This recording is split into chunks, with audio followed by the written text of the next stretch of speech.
Svenja Gudell is a chief economist who studies the numbers behind the noise, and she's here to set the record straight.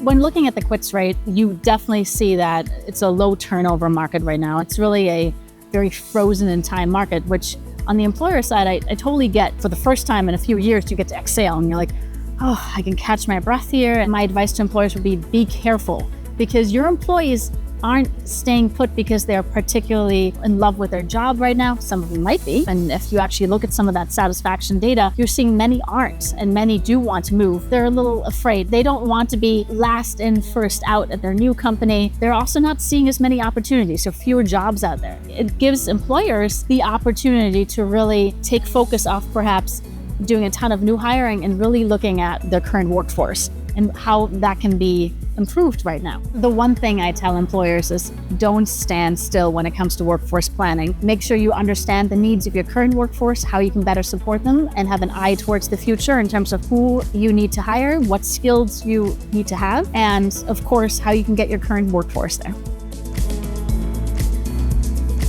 I really think that this is where you have to go beyond the averages and the medians. We're seeing a lot of competition in subsectors of the market where it's just harder to get talent. For example, if you're looking for AI talent, you're looking for unicorns a lot of times. There are pockets in the labor market right now where we're still experiencing these talent wars.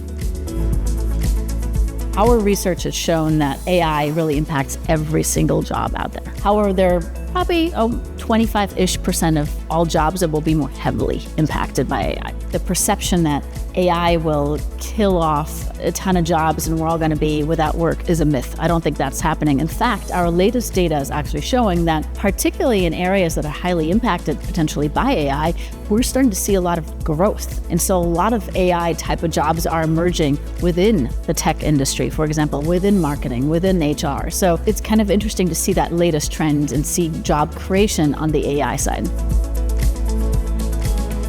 Naturally, we must still have entry-level roles. They're probably just going to look a little different. You can't just hire people that have 3 to 5 years of experience if you don't train them up with the 3 to 5 years experience first before you hire them, right? Entry-level jobs will continue to exist, but they'll look a little bit different.